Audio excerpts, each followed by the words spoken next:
dar continuidade à defesa pública do memorial do professor Antônio Ferreira da Silva Júnior, conforme eu havia sinalizado. Passamos então para o segundo momento, que é justamente da apresentação da sua conferência, intitulada Ensino de Espanhol no CAP-UFRJ, antes e depois da oficialidade, práticas curriculares e percepções discentes. Novamente, tá, Antônio? Você tem cerca de 50 minutos para fazer essa apresentação. Vou sinalizar, quando estiver faltando 10 a 5 minutos. E depois passamos, então, também para o momento de arguição, que a gente combinou no máximo também de 50 minutos. Ok? Boa tarde, novamente. Vou colocar aqui meu cronômetro.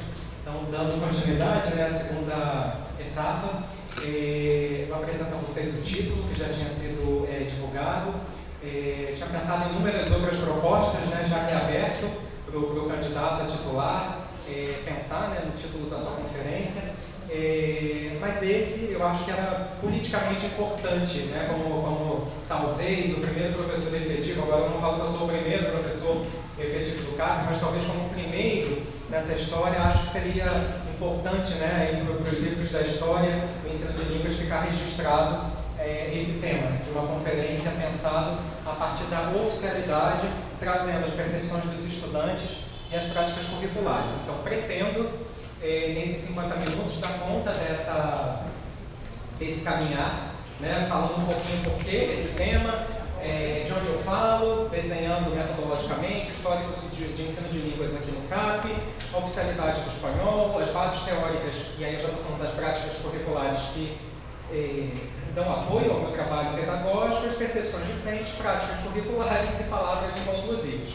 Também acho importante já ressaltar que é um trabalho aberto, né? Como eu disse para vocês no memorial, eu venho me aproximando, venho começando a produzir sobre o ensino de espanhol no contexto de colégio de aplicação, então é um trabalho inconclusivo. São reflexões para pensar, reflexões que, ainda mais tendo acesso aos dados, me levaram a essa necessidade de buscar mais fontes. E aí, eu estou trazendo algumas imagens dos alunos da época optativa, da época oficial, da época antes da pandemia, da época pós-pandemia, para ilustrar algumas sessões. Então, primeiro, eu acho que, por que essa conferência com essa temática? Porque ela vai possibilitar o registro de memórias, de acontecimentos e de práticas curriculares de espanhol que precisam sim ser visibilizadas, precisam sim ser divulgadas, principalmente no setor que iniciou em 2018. Um setor que tem um professor efetivo e que essa fala também é uma fala de luta, de resistência, que é já quase a conclusão da minha conferência, de reconstrução.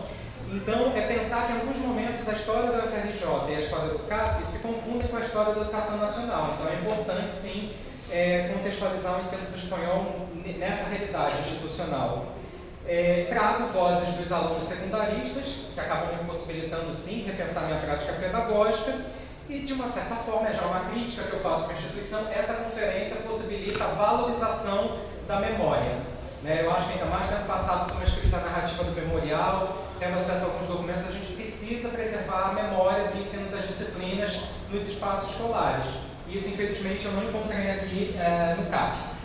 Volto uma fala minha, um texto meu, que reforça também a justificativa desse tema, quando em 2017, naquela coletânea que eu tive a possibilidade de mostrar, pela primeira vez, naquele momento na rede federal, já que estamos aqui no âmbito da rede federal de ensino, conseguimos compilar, recompilar imagens de ensino de professor e práticas curriculares que aconteceram no âmbito da rede federal. A gente, infelizmente, não tem essa publicação no contexto dos colégios de aplicação, que já é uma possibilidade futura, né, de obra, mas eu acho que essa minha fala, esse meu primeiro início a esse tipo de pesquisa histórica no contexto do CAP, possibilita isso. É a memória para as próximas gerações. Então, além de revisitar o meu trabalho e dos próprios pares do colégio, mas é pensar os pesquisadores futuros que vão querer estudar a história do ensino espanhol nas instituições públicas, a gente precisa desse registro também aqui do CAP.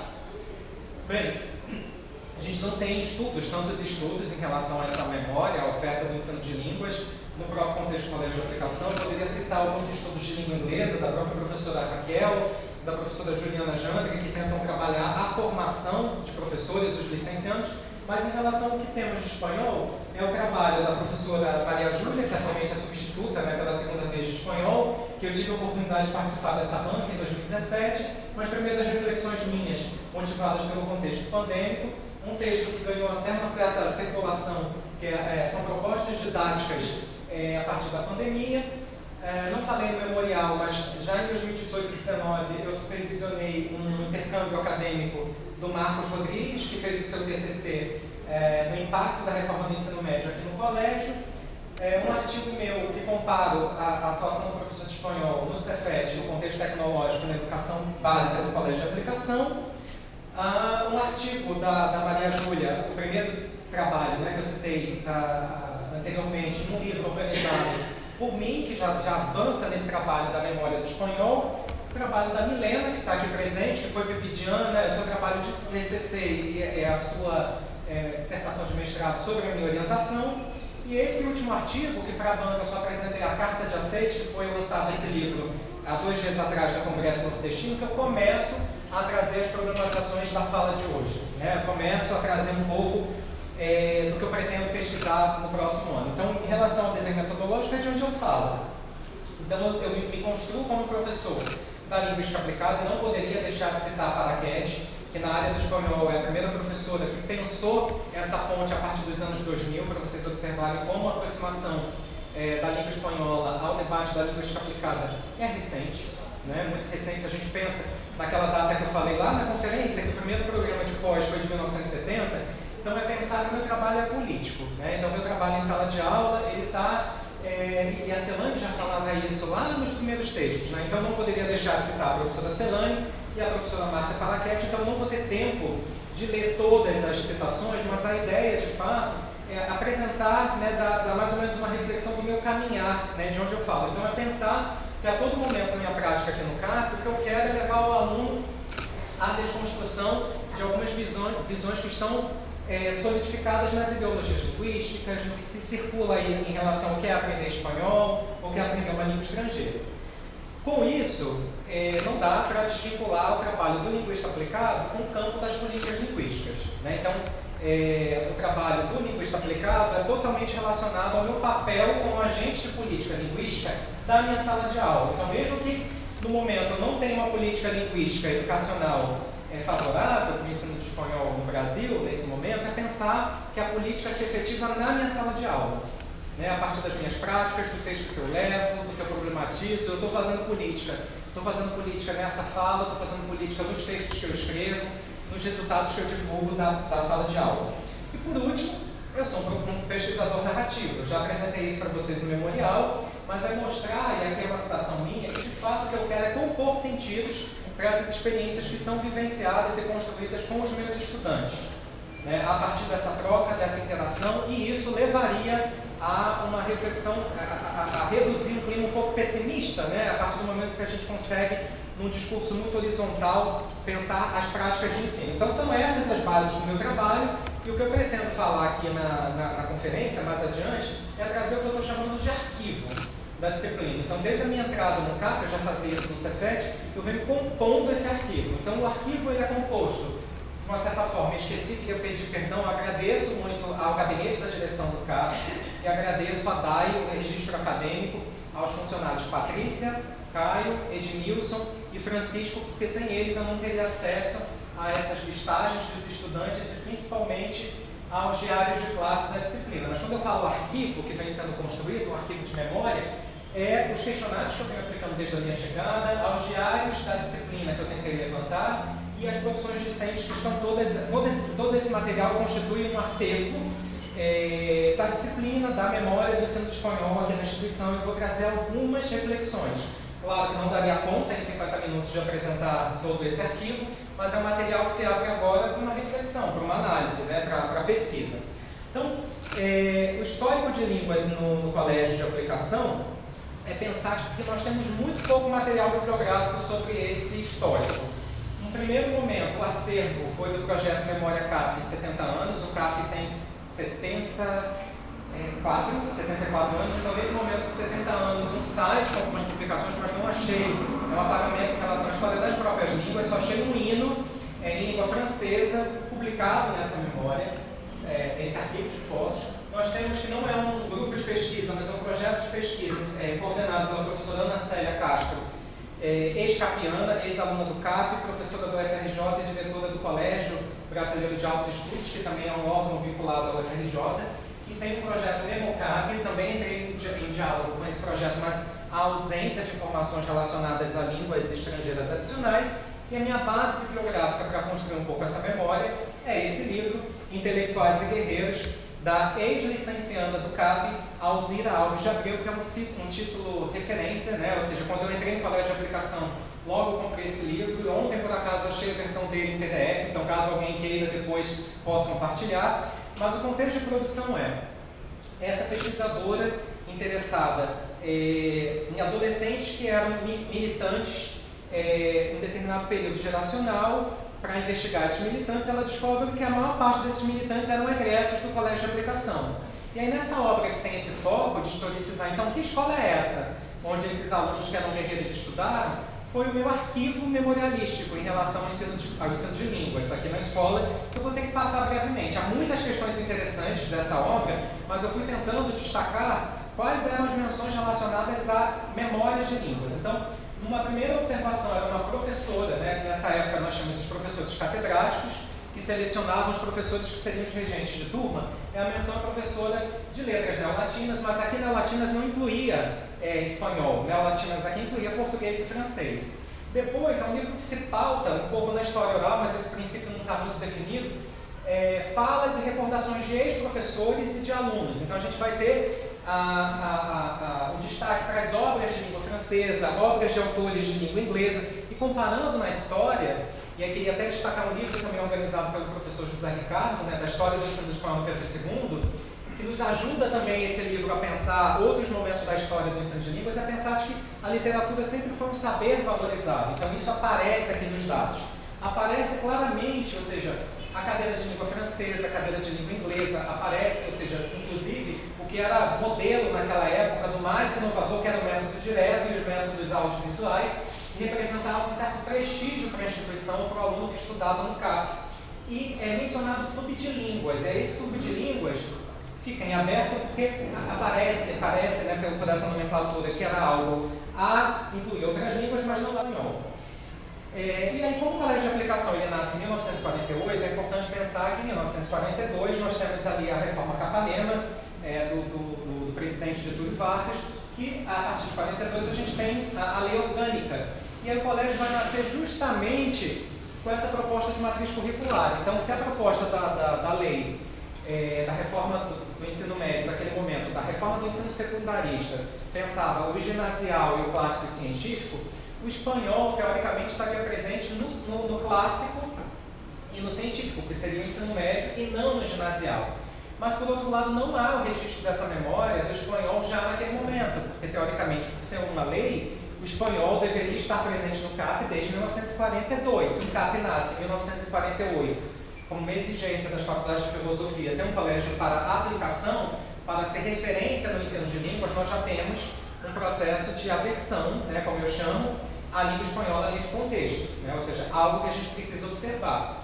Um outro ponto que também é um parâmetro, né, para a gente não esquecer, é que a UFRJ é uma das primeiras instituições do Brasil a formar professores de espanhol, de letras neolatinas, né? A gente só tem a separação de francês e italiano com a reforma do ensino superior em 1968, mas há um descompasso, ou seja, a faculdade de filosofia naquele momento nunca se preocupou com a aplicabilidade das práticas do ensino espanhol aqui no contexto da escola, mas não há simplesmente um apagamento. E o CAP, ele adere totalmente ao texto da lei, só muda a sequência, né, e defende de uma certa forma que o aluno precisaria ter contato com o francês primeiro, já que o inglês era uma língua um pouco mais complexa, né, e a gente consegue perceber justamente que a carga horária de línguas dialogava com a proposta do próprio ministro Capanema, que era uma média de 15% do currículo dedicado para as línguas estrangeiras. Então a gente tem ali, deu tempo para cronometrar nos slides, a gente tem de fato, ou seja, uma valorização das línguas, mas por outro lado não uma pluralidade, desde sempre, já aqui, né? Então assim, não fica registrado na memória, né, que é nesse livro, o atendimento do colégio à Reforma Capanema, que o espanhol já deveria estar presente desde daquele momento. Já falei que o método direto já era uma realidade do Pedro II, foi o primeiro método na história do ensino de línguas colocado numa legislação, que as instituições deveriam seguir o método direto, então é a aula totalmente em língua estrangeira, não podendo se falar em português. Mas uma primeira questão que eu problematizo é a presença do professor Manuel Bandeira em 1960 no Colégio de Aplicação, e vale ressaltar que o Manuel Bandeira é o primeiro professor de literaturas hispânicas da UFRJ. Né? Mas assim, essa presença do Manuel Bandeira, inclusive eu tenho esse livro, eu coloco aqui o registro, primeira edição de 49, ele está no CAP em 61, ou seja, da segunda edição do seu livro, dessa obra que pretende, né, didatizar o ensino de literatura. Não há nenhuma ponte, ele sendo professor da universidade, em relação ao ensino de espanhol. Né? Então, assim, isso não está, pelo menos, assim, colocado, debatido nesse livro, mas seria uma primeira aproximação a um pensamento, né, de latinidade. Um outro momento que aparece na página 57 é quando professores do Chile, da Argentina e do Peru visitam a escola e observam algumas práticas do SOI, que é um setor de orientação educacional, que é considerado como o grande diferencial do colégio de aplicação, né, no âmbito da sua prática, da sua organização. E aí a gente tem uma primeira sinalização para ficar atento em relação ao espanhol, mas o Manuel Bandeira se aposenta em 1956, começa a trabalhar na UFRJ em 1942 e não há registro de valorização do espanhol aqui na escola. A única menção ao espanhol aparece na página 91 desse livro, mas não é uma menção à disciplina de espanhol na escola, mas sim pensar que nessa época, mais ou menos, dos anos 50 e 60, por conta, inclusive, da reforma, né, do ensino superior, ainda no governo do Getúlio Vargas, a gente tem uma desvalorização, como hoje, né? Passa o tempo, a gente tem uma desvalorização da formação docente e se mostrava um pouco qual era o perfil desse professor secundarista. E entre esse perfil era ter um conhecimento de línguas, e o espanhol aparece citado, mas isso não significa que ele estava aqui presente na escola. Tá? Então, quando eu falo de oficialidade, eu defendo mais aqui a história do espanhol como uma história de desoficialidade, e não da oficialidade, né? Cortou um pouquinho ali o Getúlio Vargas, mas pensar que a história do espanhol no Brasil é uma história de altos e baixos, como muitos teóricos colocam, mas a gente não pode esquecer do comprometimento e da responsabilidade desses três presidentes, incluindo o último, né, o presidente Lula, como aquele responsável pela inserção do espanhol no currículo. Mas desde 1942, na proposta de Getúlio Vargas, né, com a reforma Capanema, o Juscelino Kubitschek, que é o primeiro projeto de lei em 1956, que ele assina, começa a tramitar em 1958 e de fato é arquivado em 1971, com a LDB, que considerou aí a oferta de língua estrangeira como recomendação. O caráter de optativo começa aí, e o presidente Lula, que de fato, no ano de 2005, assina a lei do ensino do espanhol no Brasil. Então é pensar que desde o Getúlio Vargas, eu estive em Brasília, ou seja, no Museu Juscelino Kubitschek, e escrevi um texto, né, sobre esse direito de equidade. Né, o que o Juscelino vai propor é que a língua, pelo menos espanhola, tenha a mesma carga horária que tinha o francês e o inglês no currículo. E estive com a súmula da lei em mãos. Claro que eu estou falando de uma forma muito rápida, há outros interesses geopolíticos, porque quando a gente pensa em política linguística, é pensar que há muitos outros interesses, mas aqui não dá para ler, mas vai aparecer uma perspectiva do pan-hispanismo, do pan-americanismo, né? No que o Lula também tem um discurso implícito de uma troca de dívida externa com a Espanha. Apesar dos problemas desses textos legais, são marcos significativos para que as escolas tenham, de fato, a oficialidade. Então, buscando o conceito de Peixoto e Carioca sobre o tema da oficialidade, é pensar que quando a gente fala em oficialidade, essa língua que é a língua de um Estado, é a língua da legislação e a língua da educação. E quando a gente priva, na verdade, esse conceito, né, esse direito, que é um direito linguístico desse aluno escolher, né, a língua de estudo, a gente, de uma certa forma, além de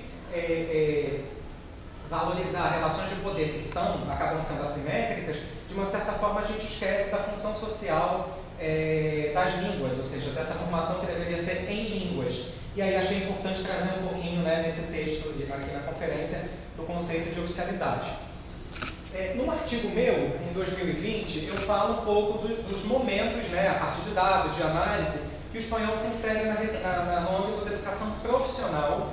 E aí eu acho, por que eu trouxe? Porque eu acho que esse mesmo parâmetro que eu analisei no âmbito da rede federal se aplica um pouco ao contexto dos colégios de aplicação. E aí retomo para mostrar algumas outras realidades, assim, no decorrer da história. Então, no primeiro momento eu falava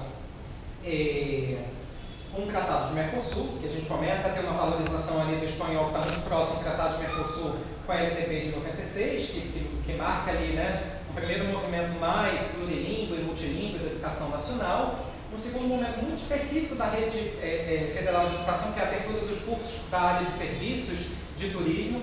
Mas vamos ficar atentos a esse terceiro momento, né? Ou seja, quase o momento final para que as instituições implementassem, que é o momento de 2005 a 2010, só que o CAP não respeitou mais uma vez esse período. Tá? Ou seja, a entrada no CAP é muito posterior a esse período. Eu resolvi trazer algumas realidades mapeadas, claro, a partir de dados, de informações, de investigação, de publicações que circulam, um pouquinho desse lado. O contexto do ensino espanhol no Rio de Janeiro, no âmbito mais federal, eu trouxe um caso ali do Instituto de Educação, para que vocês comparem a valorização do espanhol em relação a outros colégios de aplicação e dialoguem um pouquinho com esses três momentos que eu falei. Mas, assim, é importante fixar: LDB, Tratado do Mercosul e depois, principalmente, Lei do Espanhol. Então, pensar que o Pedro II, mesmo que seja uma data, 1919, controversa, né, porque a gente sabe que entrou, saiu, o concurso foi em 19, começa em 20, e a indicação do livro do professor José Ricardo Pinto, a gente sabe que teve um momento de retorno da língua espanhola em 1996, mas é uma data significativa. Se a gente volta naquele arquivo memorialístico que eu falei, Pedro II tem o dom, talvez eu tenha, no dom, né, Ricardo? No dom. Isso, esqueci que a mudou o nome, mas assim, esqueci que a Cláudia também é professora aposentada do Pedro II, mas nós temos uma valorização das práticas curriculares. Apesar do espanhol ter sido a última língua estrangeira a entrar no Pedro II, e tivemos alemão, tivemos italiano, há uma recuperação dessa memória. Eu acho que o meu trabalho ele tenta dar conta disso. Eu preciso recuperar a memória aqui, né, do espanhol no colégio, mas no contexto do Instituto de Educação, 1944, respeitando a reforma Capanema, no Cefet de 2003, com o professor de substitutos, então já é um pouco decorrente do terceiro momento que eu coloco, da lei do espanhol. A primeira efetiva, 2005, eu chego em 2007. Claro que não daria para detalhar, gente, os campi, né? Ou seja, são vários campi, mas é pensar que é uma data muito próxima, né? O IFRJ em 2005, eu mesmo fui substituto lá em 2006 e participei de quase todas as bancas de concurso prefetivo, né, de 2009 até os últimos. O Colune da UF em 2007, substituto 2014 efetivo.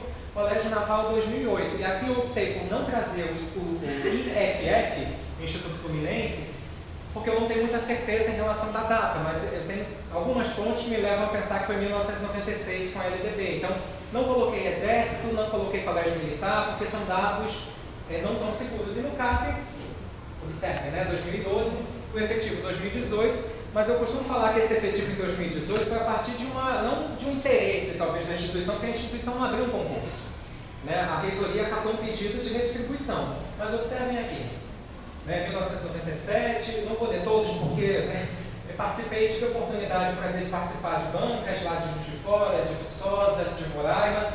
Pode ser uma questão de fronteira, de localização, mas assim, de fato é que aqui a entrada foi tardia, né? Isso a gente pode pensar que essa oficialização foi mais tempo de desoficialização que tempo de oficialização. E aí o que eu venho propor é um pouco assim a reflexão a partir do que os alunos falam dessas práticas que foram desenvolvidas, né? É importante pensar que a minha proposta aqui de conferência é mostrar os benefícios da oficialidade, né, e os problemas da não oficialidade, mas é pensar que essas são as professoras responsáveis por essa luta de um espaço do espanhol na instituição, assim, mesmo sendo professoras substitutas. Elas escreveram e são responsáveis por o início dessa prática curricular da disciplina, inclusive por uma luta de espaço. Eu lembro, né, conversando com algumas, dessa certa representação em alguns fóruns de debate, em que elas, de uma certa maneira, mostravam a importância, né, assim, não só uma importância geográfica ou numérica, mas o impacto disso, da língua, nas subjetividades, que eu acho que é a questão principal. Então, a minha entrada a partir de 2018 e também como eu consigo, até que rapidamente, pela estrutura do colégio e também do GT, que proporcionou isso, ter uma equipe expandida, né? Somos 3 atualmente, mas é pensar que durante muito tempo o CAP seguiu a LDB de 61 e de 71, que é língua como recomendação. Muito fácil, se puder, né?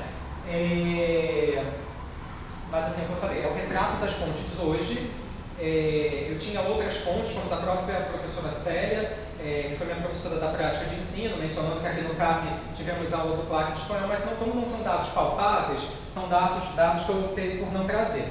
Mas já falei um pouquinho do meu momento da redistribuição, então a minha função política, né, pensando que o meu papel é político quando eu chego, é querer logo oficializar, é querer mostrar, olha, nessa cadência histórica de ausência de espaço ou prática de ensino, já que eu fui egresso daqui, eu fiz meu estágio em colégios do município e do estado. A gente precisa, de uma certa forma, de uma parceria entre a faculdade de letras e de educação com o colégio. Mas isso talvez se explique historicamente. A própria vaga de didática do espanhol é uma vaga que surge no concurso de 2010. Como eu disse, eu fui candidato, passei em segundo lugar e depois uma segunda vaga só em 2014. Então, se a própria didática da língua teve um concurso muito tardio, quiçá o colégio, que tem uma separação entre Instituto de Formação e o campo da prática.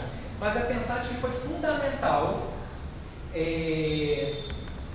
os princípios gerados no GT de línguas estrangeiras, com a participação da professora Raquel, da professora Juliana, da professora Cristiane e da professora Miriam, no debate na construção de linhas teóricas para a gente pensar propostas de redesenho. Então, assim, esse processo é mais rápido do que eu esperava, inclusive.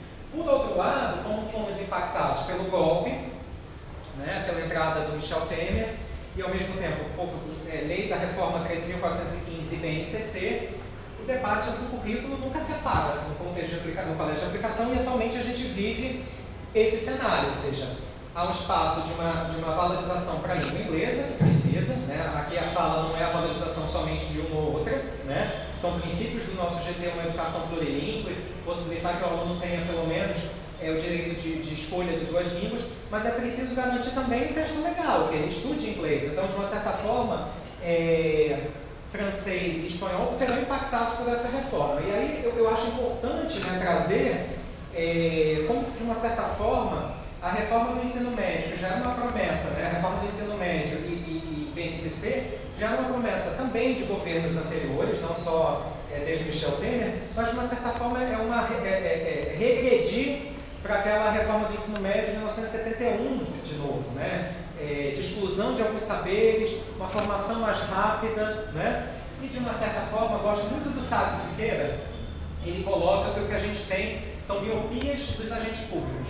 A professora Gretel das Fernandas, por exemplo, ela vai falar de um contexto de antipolítica. São tantos textos de políticas educacionais e textos que não têm uma certa aplicação efetiva, ou eles acabam nascendo ao mesmo tempo, que de uma certa forma o educador não consegue amadurecer quais são as propostas teóricas. Então, tanto a reforma do ensino médio, que impacta na BNCC, impacta também na BNC Formação, vão trazer, na verdade, para a escola e para o futuro professor, uma proposta muito mais de uma educação neoliberal, financeira, do que uma proposta humanística e formativa. Isso traz impactos, né? Porque, mal ou bem, a própria reforma do ensino médio vai valorizar o português e a língua inglesa, desconsiderando que somos um país multilingüe, com línguas africanas, línguas indígenas, libras, por exemplo, né? Então, é pensar que quando a reforma do ensino médio vai valorizar o inglês, isso traz à tona muitas ideologias linguísticas do de qual língua é mais importante que outra. E no caso do espanhol, eu acho importante reforçar, que talvez foi uma representação que circulou muito tempo aqui no CAP, que dialoga muito com a tese da professora Celada, né? Que o espanhol, o título da tese dela, é uma língua singularmente, né, estrangeira. Então, nos levando a pensar que a gente talvez não precise estudar essa língua. Então, se não precisa estudar, se é uma língua que a gente aprende pela proximidade, por que investir em políticas efetivas de valorização do idioma? Mas é pensar assim, será que esse engajamento do aluno do mundo social se dá somente em português e língua inglesa? E aí vários autores vão falar dos documentos, né, no caso aqui da BNCC. eu resolvi trazer a BNCC uma reflexão, porque justamente quando eu chego com a proposta da oficialização, é o documento que dá um passo atrás no sentido, não seria possível oficializar, porque o espanhol não precisa, tem um caráter ali optativo mencionado na lei, mas não há parâmetros. Né? Então, de uma certa forma, a Tuboc, que eu vou citar mais à frente, vai mostrar que, de novo, no Brasil tivemos uma marginalização de outras línguas estrangeiras, um trabalho mais hierarquizado entre as línguas, de uma certa forma, traz uma ótica colonialista, né, sendo que o francês perdeu espaço, né, nessa briga de carga horária das línguas também, depois da reforma Capanema, quando a LDB de 61 e 71, mas de uma certa forma, há uma questão teórica complicada nesse próprio documento que vai defender a língua inglesa, ou seja, há possibilidade das brechas.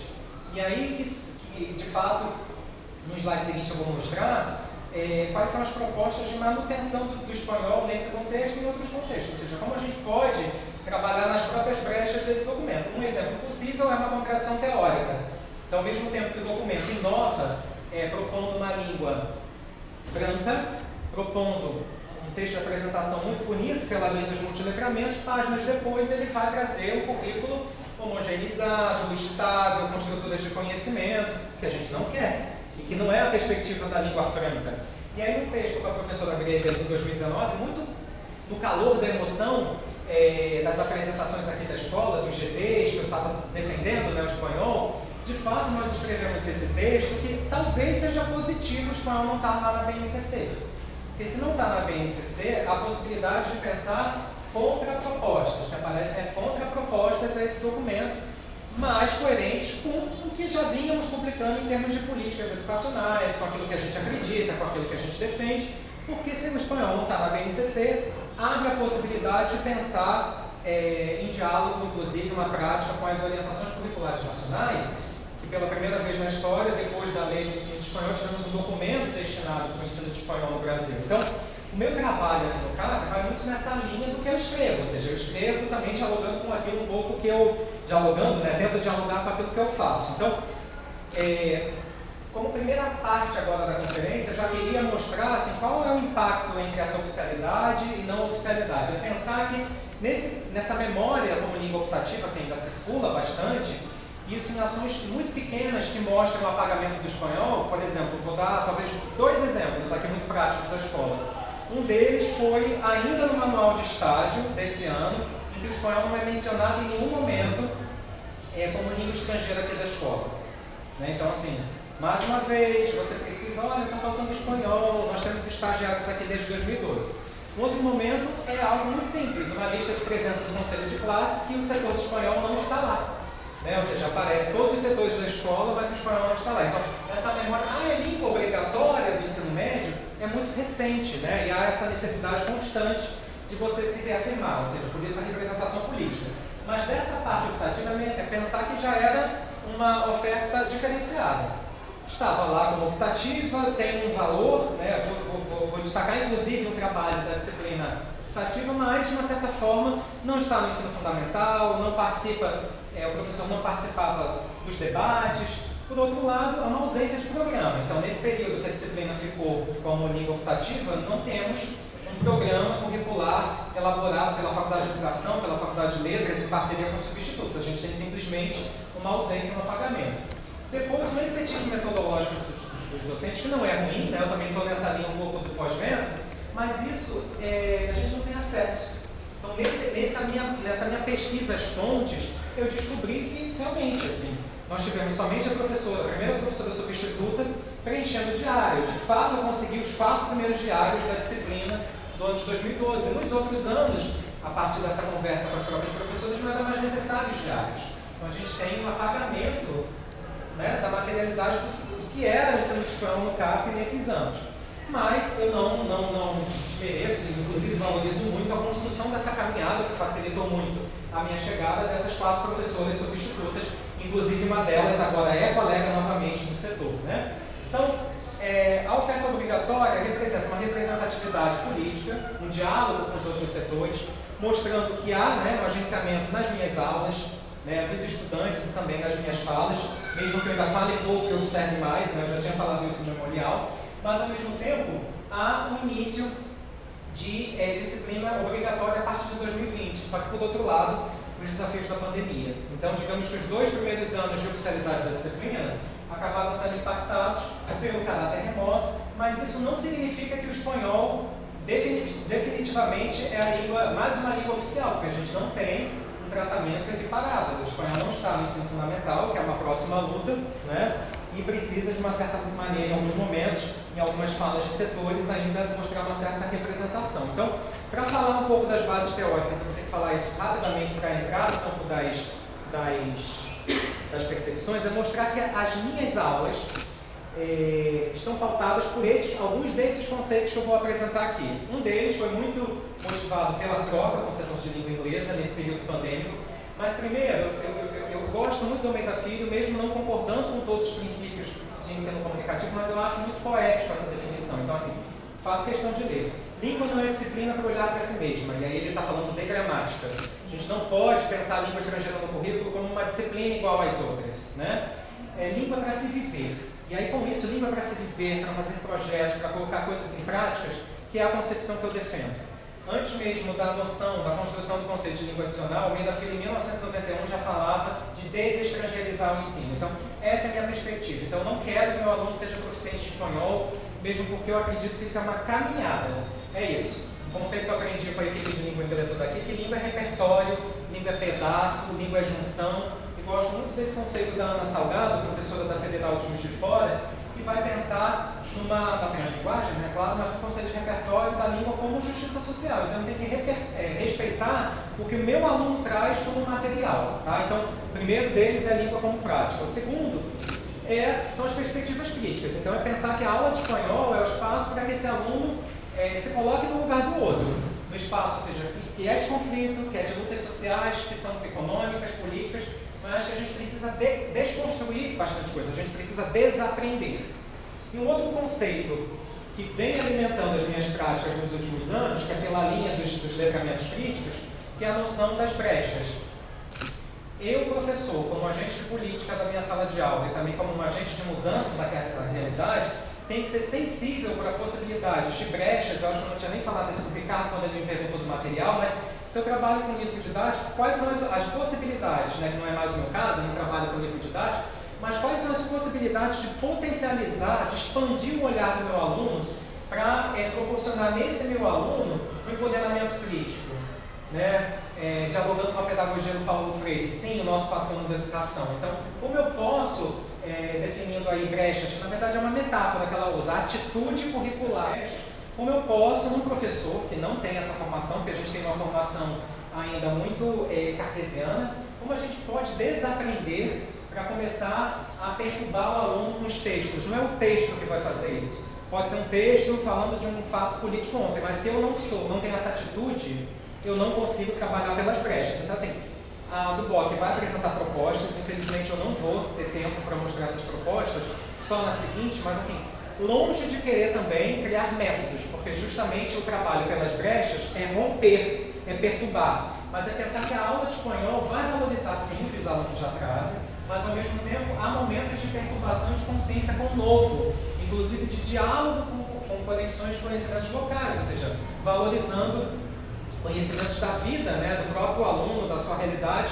para que no final desse processo eu consiga transformar. Então, o que eu vou falar a partir de agora das percepções dos alunos, não que eu desenvolva a prática perfeita, né, longe disso, mas práticas que sim me mostram já hoje resultados de uma aproximação desse aluno a repensar desenhos, conceitos, inclusive de construção em relação a ser latino-americano, principalmente. Mas, programa de espanhol, né? Você sendo o único da carreira, do setor, você tem um pouco essa facilidade, mas é pensar que todo ele está pautado nas tipologias ainda, então na descrição, na narração, na argumentação, em que o foco são os aspectos dos eixos sociais.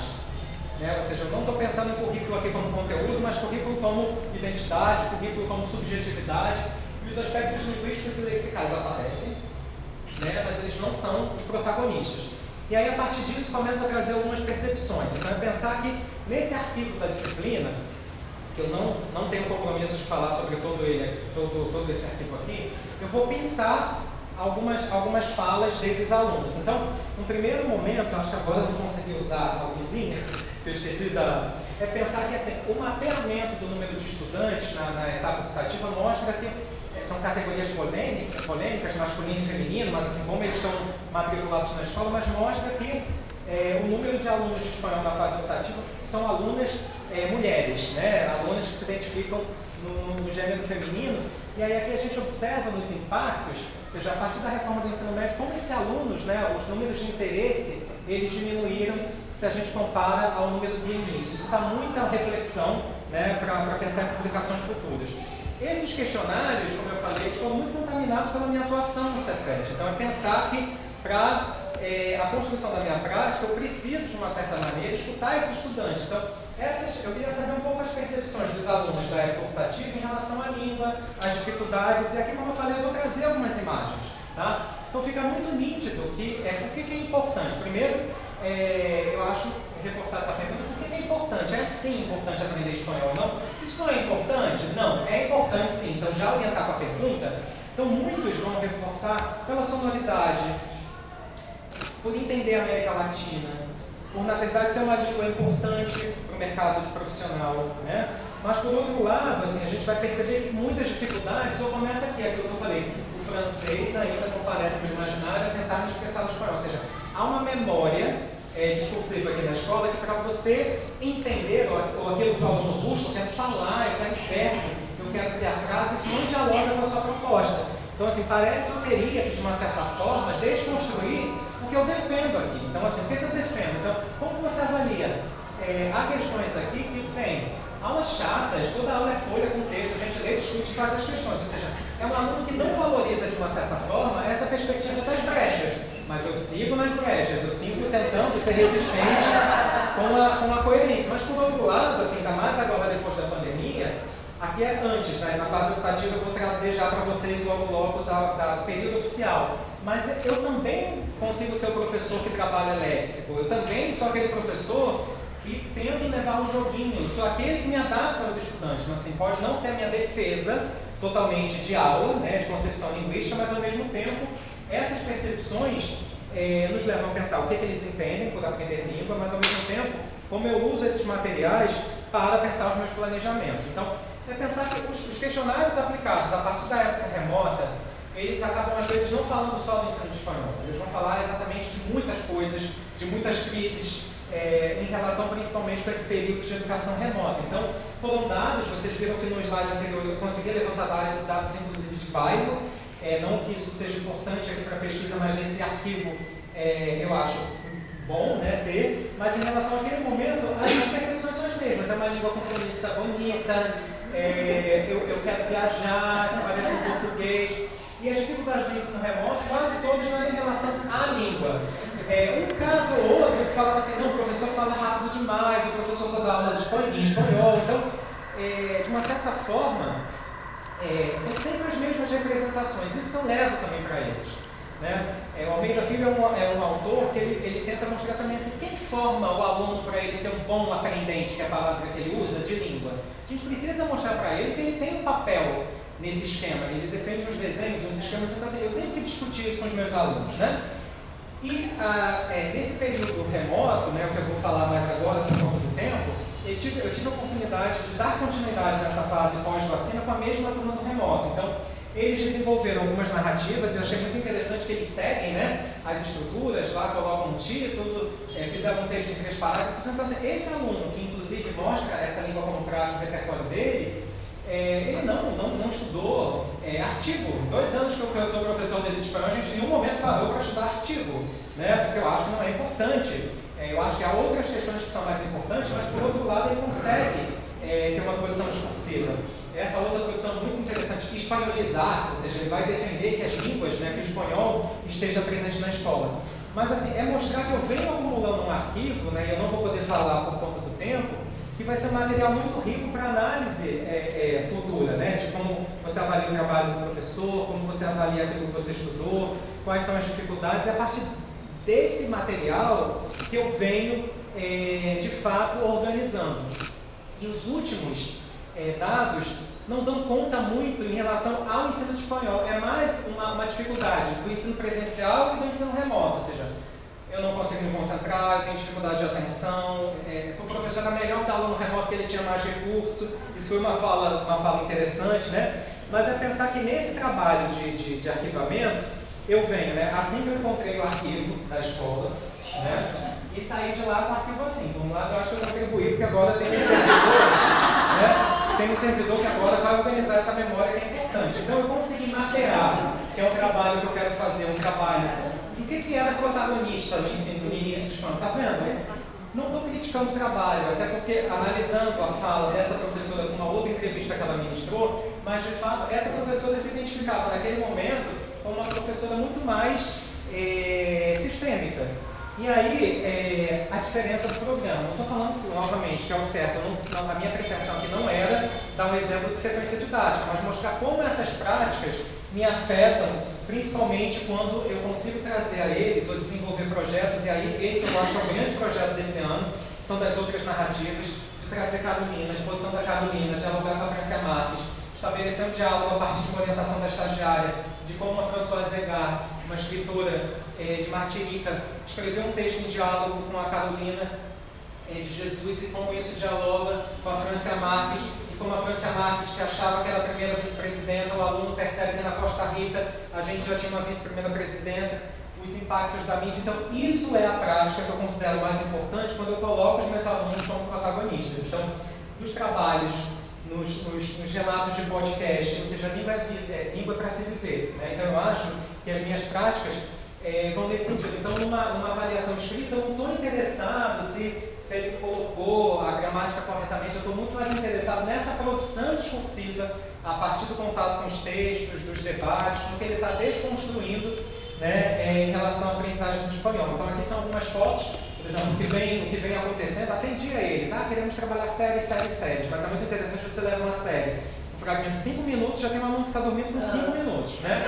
Então agora a gente inverteu o papel. Eles estão apresentando as séries a partir de temas que foram, né, discutidos. Esse ano a gente teve um protagonismo grande de figuras de mulheres, afro-latinas principalmente, mas como as séries acabam trazendo imagens de quê?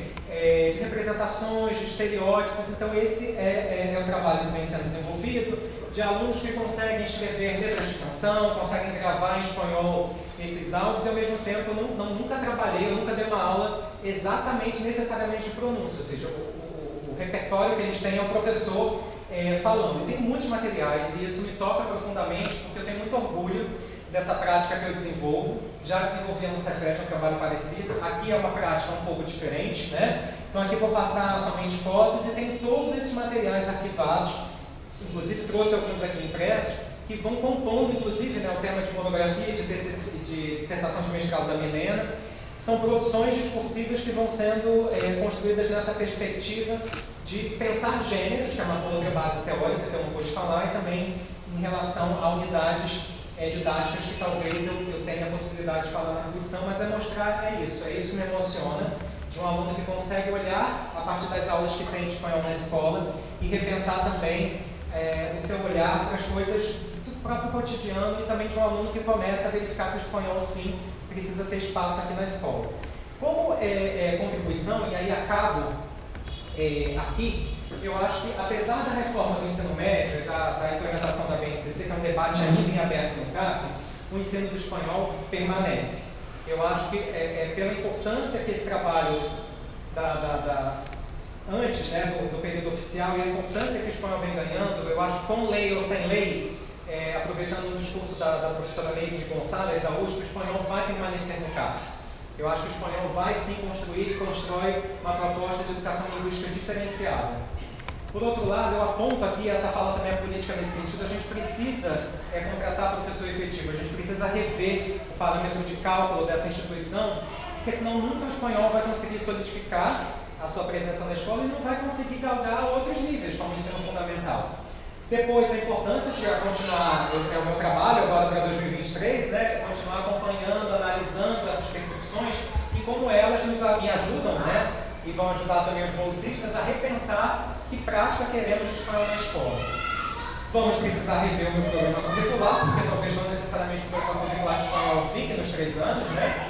E por último, eu acho que para os licenciandos, que é o meu papel também formativo, né, que eu sou também formador de professores, a necessidade de você migrar, mudar dessa visão, de sair de um professor de línguas para você desenvolver um papel como educador linguístico, e aí essa sensibilização do licenciando, que chega aqui achando, mas você tem 13 alunos, a gente pode fazer curso de língua aqui. Não, mas eu tenho que mostrar para esse licenciando que ele tem que ser sensível a essas brechas, a essas fissuras, e a própria brecha, de uma certa forma, eu acabei não falando isso, é uma possibilidade minha embrionária de um pensamento também já numa linha decolonial, certo? Algumas referências na pesquisa e muito obrigado.